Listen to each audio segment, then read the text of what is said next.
Emotions మీద ఎన్నికలు జరిగినాయి.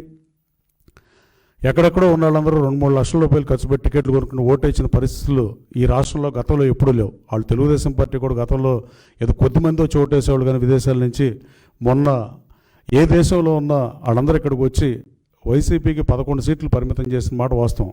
దీంట్లో మీకు ప్రజలు తిరస్కరించి మీకు 11 సీట్లు ఇస్తే మీరు ప్రతిపక్ష హోదా ఇమ్మని అనడం ఎంతవరకు న్యాయం? ప్రతిపక్ష హోదా ఇస్తేనే నేను సభకు వస్తానన్న పార్టీ ప్రపంచంలో ఒక పార్టీ ఉందని నేను అనుకోవట్లా. అలాగే ఈ 11 మంది శాసనసభ్యులు ప్రజాధనం శాలరీగా తీసుకుంటూ అసెంబ్లీకి రాకుండా కేవలం మీడియా సమావేశాల ద్వారానే మీరు సమస్యలని పరిష్కరిద్దాం అనుకుంటున్నారా? జగన్మోహన్ రెడ్డి గారు ప్రజా దర్బార్ నిర్వహించారు, తండోపతండాలుగా జనం వచ్చారని రాసిన పరిస్థితిని మన పత్రికలో చూసాం. ఎస్, వచ్చారు, అది కాదని నిజం. వాళ్ళు ఎందుకు వచ్చారో మాకు తెలియదు, కానీ వచ్చారు. వాళ్ళు ఏం అర్జీలు ఇచ్చారో మీరు బయట పెట్టాలి. మీరు మీ సొంత ధనంతో ఈ ప్రజా సమస్యలకు పరిష్కారం చూపిస్తారా? అది ఆ సమస్యలు ఏమొస్తాయి? సమస్యలు కోకోలలో ఒక రోజులో, ఒక రాత్రిలో, ఓవర్ నైట్లో అన్ని సమస్యలు పరిష్కరిస్తుంది ప్రభుత్వం కూడా. కానీ మీరు తీసుకున్న అర్జీలు మీరు ఏం చేద్దాం అనుకుంటున్నారో మాజీ ముఖ్యమంత్రి గారిని సూటిగా అడుగుతున్నా. జగన్మోహన్ రెడ్డి గారు మీ సొంత నిధులతో ఆ ప్రజా దర్బార్లో వచ్చిన వినతుల సమస్యను పరిష్కరిస్తారా? లేకపోతే మా ప్రభుత్వానికి పంపిస్తారా? మీరు శాసనసభకు రావట్లేదు కదా, లేకపోతే మేమే పంపిస్తే అర్జీలన్నా ఇస్తారా? అంటే ప్రజా సమస్యల్ని ఎలుగెత్తి చాటాకైనా పరిష్కరితాకైనా ఉన్న ఏకైక వేదిక అసెంబ్లీ మాత్రమే.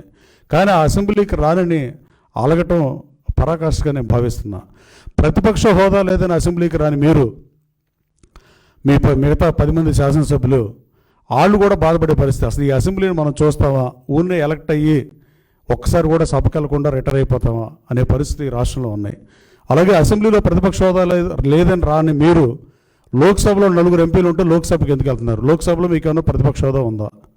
లేదా రాజ్యసభలో ప్రధాన ప్రతిపక్ష హోదా ఉందా? అంటే ఇక్కడ ఆంధ్రప్రదేశ్ రాష్ట్రంలో ఒక తీరు, ఢిల్లీలో ఒక తీరు నడపడం దిగజారిన రాజకీయ విలువకి మీ పార్టీ అర్థం పడుతుందని నేను భావిస్తున్నా. మానేస్తే అన్నిసార్లు మానేయాలి. మీకు ప్రతిపక్ష హోదా ప్రజలు ఇవ్వలేదు కాబట్టి. అదే ఆంధ్ర రాష్ట్ర ప్రజలు మీకు 11 సీట్లు ఎక్కడిచ్చారు? 4 సీట్లు లోక్సభలో ఇచ్చారు. అట్లాంటి మీరు లోక్సభకి ఎందుకు వెళ్తున్నారు?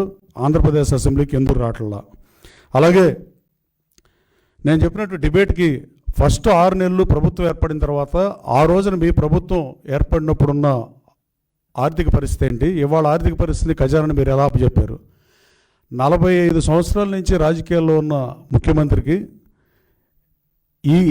ఇలాంటి సమస్య ఎప్పుడూ చూడలేదంటే అది మీ పాలనకి అర్థం పడుతుంది. అది దయచేసి తెలుసుకోవాల్సిందిగా మీడియా సోదరుల ద్వారా మిమ్మల్ని కోరుతున్నా. అలాగే మొన్న వరదలు వచ్చినప్పుడు మీ పార్టీ ప్రవర్తించిన తీరు చాలా బాధాకరం. 16 మంది పోటీ చేస్తే సింగనగర్లో కానీ జక్కంపూడి వైఎస్ఆర్ కాలనీలో కానీ మీరు వచ్చారా? కృష్ణా జిల్లా, ఉమ్మడి కృష్ణా జిల్లా అభ్యర్థులను అడుగుతున్నా. మాజీ ముఖ్యమంత్రి గారు 2 సార్లు వచ్చి అలా వెళ్ళిన పరిస్థితి.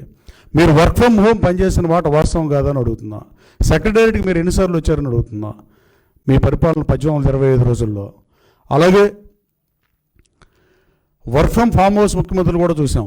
కానీ గౌరవ ముఖ్యమంత్రి గారు 74 సంవత్సరాల వయసులో వర్క్ ఫ్రమ్ సైట్ కానీ వర్క్ ఫ్రమ్ బస్ కానీ ఇలా పనిచేసింది మీరు కనపట్టలేదా? మీరు చూడలేదా?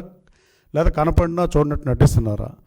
ఆ రోజున శాసనసభలో చంద్రబాబు నాయుడు గారి కన్నీటికి కారణమై ఆయన భీషణ ప్రతిజ్ఞ చేసి నేను అసెంబ్లీకి రానన్నాడు. కానీ 23 సీట్లు ఇచ్చారు కాబట్టి నేను అసెంబ్లీకి రానని ఎప్పుడూ ఆయన చెప్పలా. కమ్యూనిస్ట్ పార్టీ యోధులు ఒకళ్ళో ఇద్దరో శాసనసభకు ప్రాతినిధ్యం వచ్చినప్పుడు ఉమ్మడి రాష్ట్రంలో వాళ్ళు ప్రతిపక్ష హోదా ఉందని వచ్చేవాళ్ళ. కనీసం మీరు నిజాలు గుర్తెరిగి ప్రజలను అవమానించకుండా, శాసనసభను అవమానించకుండా, ప్రజాస్వామ్యాన్ని అవమానించకుండా, ప్రజాస్వామ్యం పరిడి వెళ్ళాలంటే ప్రజాస్వామ్య విలువలకు తిరోధకాలు ఇవ్వకుండా ఒక రాజకీయ పార్టీగా ఏం చేయాలనేది మీరు ఆలోచన చేయాల్సిన అవసరం ఉంది. సభానాయకుడిగా ముఖ్యమంత్రి సభ నడుపుతుంటే ముఖ్యమంత్రి గారు సభలో ఉన్నప్పుడు ప్రతిపక్ష సభ్యులు మిమ్మల్ని కూడా ఎలక్ట్ చేసుకున్నారు. కుప్పం నుంచి చంద్రబాబు నాయుడు గారిని ఎన్నుకుంటే, పులివెందుల నుంచి మిమ్మల్ని ఎన్నుకుంటే, మిగతా 10 సీట్ల నుంచి ప్రజాప్రతినిధులు ఎన్నుకున్న వాళ్ళని మీరు అవమానించడం కాదని నేను స్ట్రైట్గా అడగదలుచుకున్నా. మీ హయాంలో ఎన్ని లక్షల కోట్లు పెట్టుబడులు వచ్చినాయి? దావోస్ని కామెడీ చేసిన పరిస్థితి, కోడిగుడ్లు తాడితో పోల్చి. నేను లోతుల్లోకి వెళ్ళదలుచుకోలేదు కానీ ఫీల్ గుడ్ ఫ్యాక్టర్ వచ్చిన పరిస్థితి నిజం. వాట్సాప్ కాల్ మాట్లాడే పరిస్థితి నుంచి మామూలు ఫోన్లు మాట్లాడే పరిస్థితికి రాష్ట్ర ప్రజలు ఈ గవర్నమెంట్ మారినాక మామూలు ఫోన్లో మాట్లాడే పరిస్థితి వచ్చింది. వాస్తవం కాదని అడుగుతున్నా. అలాగే మీకు 1955 తర్వాత తక్కువ అభివృద్ధి చేసి మీ అభివృద్ధిని మేము అటకెక్కించామని చెప్పడం హాస్యాస్పదంగా నేను భావిస్తున్నా. అలాగే భాషా ప్రయుక్త రాష్ట్రాలు ఏర్పడినాక పొట్టి శ్రీరాములు గారి త్యాగ ఫలితంగా 58 రోజులు ఆమరణ నిరాదీక్ష చేసి రాష్ట్రాన్ని ఏర్పాటు చేస్తే తర్వాత కాలంలో భాషా ప్రయుక్త రాష్ట్రాలు ఏర్పడటానికి ఇది కారణమైంది. అలాంటి తెలుగు భాషా ప్రయుక్త రాష్ట్రంలో తెలుగు గురించి, తెలుగు మీద దాడి చేద్దాం అనుకునే ఉద్దేశం ఒక రాజకీయ పార్టీ అధినేతగా, ఒక రాజకీయ పార్టీగా మీకు కూడా మంచిది కాదని మీకు సూచిస్తూ, మీరు మీ ఇంగ్లీష్ మీడియం ప్రవేశపెట్టారు. కానీ ఏ ఇంగ్లీష్ మీడియం ప్రవేశపెట్టిన రోజున ఏ జిల్లా పరిషత్ హై స్కూల్లో అయినా, ఏ స్కూల్లో అయినా ఒక ఇంగ్లీష్ టీచర్తో అన్ని సబ్జెక్టులు ఎలా టీచ్ చేద్దాం అనుకున్నారో అనేది గత ప్రభుత్వ తెలుగు తక్కువతనానికి పరాకాష్ఠగా నేను భావిస్తున్నా. అలాగే ఇప్పుడు మళ్ళీ సాక్షిలో ఇంగ్లీష్ మీడియం మన పిల్లలకే, పేద బిడ్డలకు తెలుగే, ప్రభుత్వ స్కూళ్ళలో ఇంగ్లీష్ మీడియం ఎత్తేసేందుకు సీఎం చంద్రబాబు ఎత్తుగడలు, బాబు మార్కు పన్నాగం ప్రపంచ తెలుగు రచయితల మహాసభల వేదికగా అమలు.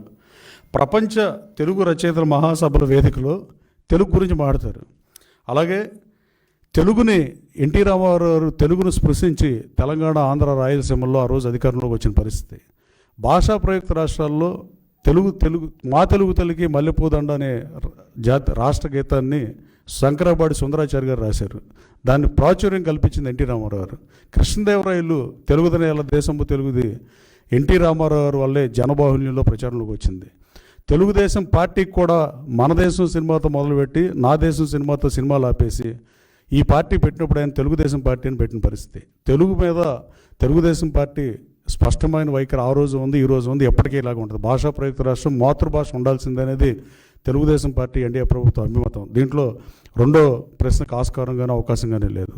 కానీ మీరు మాత్రం ఈ సాక్షి పేపర్ చూడండి, తెలుగులో ఉంది. ఈ పేపర్ సాక్షి పేరు తెలుగులో ఉంది. తెలుగు వాళ్ళ మనస్సాక్షి సాక్షి అని మీ కొటేషనో కోటో అది కూడా తెలుగులో ఉంది. మీరు సాక్షి పేపర్ని ఇంగ్లీష్ పేపర్కి మార్చదలుచుకున్నారా?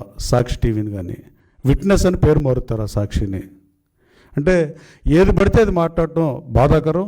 నేను రాజకీయ విమర్శగా చేయట్లేదు, కానీ మనం మాట్లాడేటప్పుడు ప్రజలకు ప్రాతినిధ్యం వచ్చినప్పుడు కనీస విలువలతో రాజకీయం చేయాలి. మీరు గతంలో బూతులు తిట్టే వాళ్ళకి, పనికిమాల వాళ్ళకి మంత్రులు ఇచ్చి ఈ 11 స్థానాలకు పరిమితం అయిపోయారని ప్రతి ఆంధ్రుడు చర్చించుకునే పరిస్థితి. తెలుగు భాష మీద మేము దాడి చేయాల. తెలుగు భాష మీద దాడి చేసిన ప్రభుత్వం ఏదైనా ఉంటే భాషా ప్రయుక్త రాష్ట్రం ఏర్పడినప్పటి నుంచి 55 నుంచి మీ ఒక్క ప్రభుత్వమే తెలుగు భాషకి నగుబాటుకు గురైంది.